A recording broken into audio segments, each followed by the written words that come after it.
جی ناظرین، میں ہوں اعجاز مہر اور انالیسس ود اعجاز مہر میں آج ہم بات کریں گے وفاقی حکومت میں ہونے والی چمو گویاں کے بارے میں، اور خاص کر کے سندھ میں جو آپ نے دیکھا کہ 2 سینئر وزراء کے بارے میں ایس ایس پی شکارپور نے رپورٹس ریلیز کی ہیں۔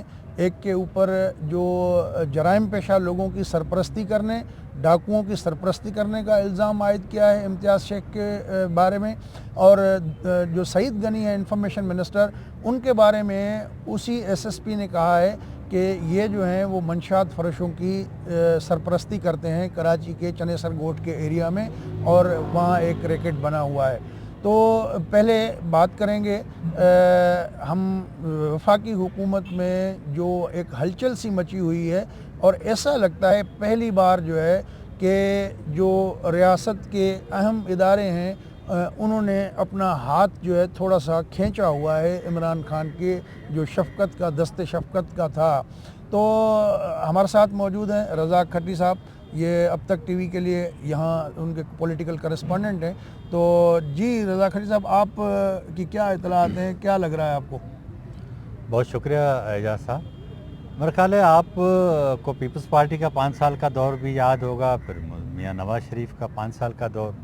ہر روز جو ہے وہ ہمارے ٹی وی اینکر صاحبان پیپلز پارٹی کے دور میں تو حکومت ختم کر کے ہی شو کو اینڈ کرتے تھے، اٹھتے تھے بالکل۔ ہاں، تو اس بار اصل میں حیرانگی کچھ اس لیے زیادہ ہو رہی کہ یہ پہلی حکومت تھی جو ایک بہت بڑی کوششوں کے بعد اسٹیبلشمنٹ جو اس کو لائی اپنی اس میں پوری اس کے مزاج کے حساب سے۔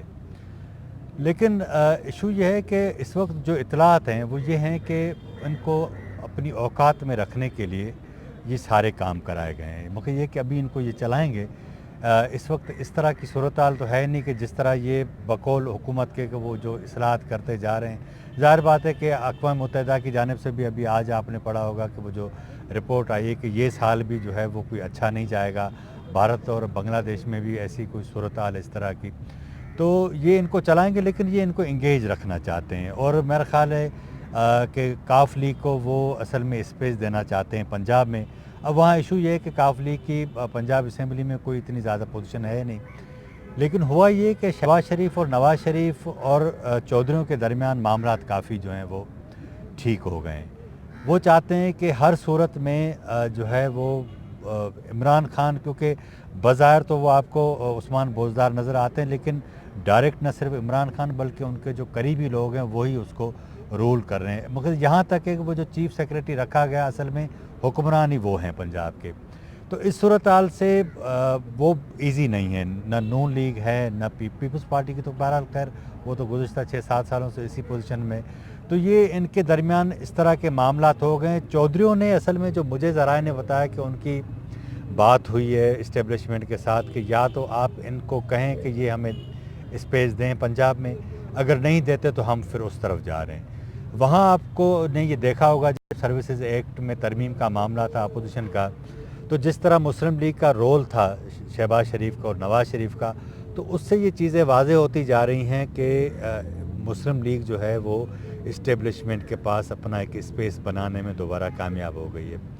اسی بات پر ہی غصہ ہے ان کے وزراء کو، جو دیگر کو۔ اب عمران خان ڈائریکٹ تو نہیں بول رہے، نہیں دیکھیں، اصل ایشو ڈیلیورنس کا بھی ہے نا، کہ ڈیلیور کیا کیا ہے انہوں نے۔ اتنے آپ کے پاس ٹھیک ہے 16 مہینے گزر چکے ہیں، کوئی ہمیں ایک راستہ تو دکھائی دے نا کہ بھائی یہ راستہ انہوں نے سیدھا راستہ چنا ہے، چلو 6 مہینے کے بعد حالات بہتر ہوں گے۔ ابھی جیسے اقوام متحدہ کی رپورٹ کی بات ہے، آپ بات کی، باوجود اس کے کہ عمران خان صاحب کہہ رہے ہیں کہ ہم 1,29,000 نوکریاں دیں گے، اور اس طرح کی سلوگننگ میں پڑ گئے ہیں جیسے جب بھی کسی حکومت کے جانے کی چیزیں ہوتی ہیں تو اس وقت یہ سال جو ہے ریلیف کا سال ہے، نوکریوں کا سال ہے، مکان بنیں گے، یہ ہوگا وہ ہوگا، تو اس طرح کی باتیں بھی شروع ہو گئی ہیں۔ تو اس سے کیا آپ کو نہیں لگ رہا کہ گورنمنٹ تھوڑا جو ہے بیک اسٹیپ کر گئی ہے؟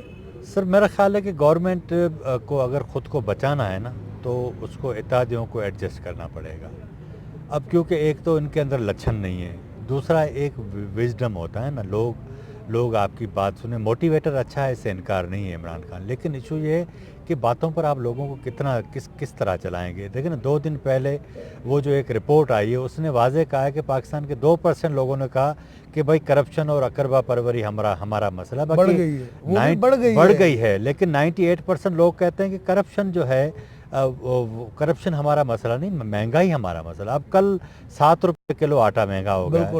تو ایشو یہ ہے کہ ایک طرف تو آپ کی جب کرنسی ڈی ویلیو ہوئی تو ظاہر بات ہے کہ لوگوں کے امپیکٹ آیا. آپ کے فرض کریں آپ اگر 50,000 پہ تنخواہ لیتے تھے اور آپ کا جو اخراجات تھے 48,000 تھے, اب وہ اخراجات ہو گئے 65,000. تو 15,000 پہ ماہانہ جو پیسے جو ڈیفیسٹ یا شارٹ فال ہو رہا وہ کہاں سے پورا ہوگا. تو یہ لوگوں کے اندر بے چینی بہت زیادہ بڑھتی جا رہی ہے. لیکن اب آپ اندازہ کریں نا, کل فواد چودھری نے جو بات کرنا شروع کی ہے, مجھے تو اسے ایسا لگا کہ جب جہاز ڈوبنا شروع ہوتا ہے تو چوہے پہلے بھاگتے ہیں. فواد چودھری کی باتوں سے آپ سمجھیں کہ وہ اس طرح کے لوگ اب انہوں نے تیاری پکڑ لی ہے کہ یار کوئی اور جماعت دیکھ لو, نہیں تو یہ اس کے ہاتھوں تو ہم مارے جائیں گے. نہیں, لیکن اس میں جو ابھی اس وقت چل رہی ہے اسلام آباد کے مختلف کاریڈورز میں اگر آپ یہ دیکھیں تو یہ باتیں سننے کو ملتی ہیں کہ اب شاید ایک جو قومی حکومت کی طرف باتیں ہو رہی تھیں کہ بھئی سب کو ملاؤ. جو خطے کی صورتحال ہے, افغانستان کی جو سچویشن ہے, ایران کی طرح سب, امریکہ جو ہے وہ بڑے تعلقات خراب, مڈل ایسٹ کی اچھی پوزیشن نہیں ہے, کشمیر میں جو صورتحال ہے اس حساب سے. تو یہ سارے تناظر میں میرے خیال میں جو اصل سیاہ و سفید کے مالک لوگ ہیں وہ یہ ضرورت محسوس کر رہے ہیں کہ ایک ایسے حالات میں ہم ایک قومی حکومت بنائیں تاکہ سب کو شریک حکمران کر کے ایک تو سب کا بند کریں اور سب کو ایک پیج پہ لائیں. تو پہلے جس طرح عمران خان صاحب ضد کیا کرتے تھے, نیب میں ترمیم بھی ہو گئی, بہت ساری چیزیں جو ہے ان کو پیچھے ہٹتے گئے. تو اب اس طرف آپ کو چیزیں جاتے ہوئے نظر آ رہی ہیں. سر میرا خیال ہے کہ قومی حکومت بنانے کی تو ضرورت ہی نہیں. سروسز ایکٹ کے بعد تو سارے ایک پیج پر آ گئے, پیپلز پارٹی بھی آ گئی, نون بھی آ گئی. اب یہ کہ اب ہر ایک کو جھنڈے والی گاڑی تو چاہیے, جھنڈے والی گاڑی چاہیے. تو آپ دیکھیں گا کہ اگر اب کیونکہ پیپلز پارٹی کے دور میں یہ نعرہ تھا, مسلم لیگ کے بھی دور میں نون میں یہ تھا, لیکن ایشو یہ تھا کہ سیاسی جماعتیں تیار نہیں تھی نا. اب اگر تحریک انصاف اس بات پر تیار ہو جاتی ہے تو میرا خیال ہے کہ سیاسی نقصان اس کا ہوگا. یہ ان جماعتوں کو تو آپ نے دیوار کے ساتھ لگا دیا تھا نا, تو یہ تو چاہیں گے کہ ہم اس میں سے نکلیں. تو میرا خیال ہے کہ ان کو فائدہ ہی ہوگا, لیکن نقصان الٹیمیٹلی بات یہ ہے کہ جو چیزیں ہو رہی ہیں, جو چیزیں پردے کے پیچھے ہو رہی ہیں, جو ہمیں ایسے اطلاعات مل رہی ہیں, اس سے لگتا ہے کہ کہیں نہ کہیں یہ چیزیں ضرور ہو رہی ہیں. اور حکمرانوں کو بھی اس بات کا ادراک ہے کہ اب جو ہے وہ والی سچویشن نہیں رہی جو عمران خان کے لیے تھی. اب ان کے اوپر بھی وہ جو لٹکتی تلوار ہے وہ انہوں نے دیکھ لی ہے. تو اگلی پروگرام کے ہم نے جیسے شروع میں بات کی تھی کہ سندھ میں اتنی بڑی ڈیولپمنٹ ہوئی. چلیں بھائی, آئی جی سندھ میں چینج ہوا, اس کے بعد یہ رپورٹس آنا شروع ہو گئیں.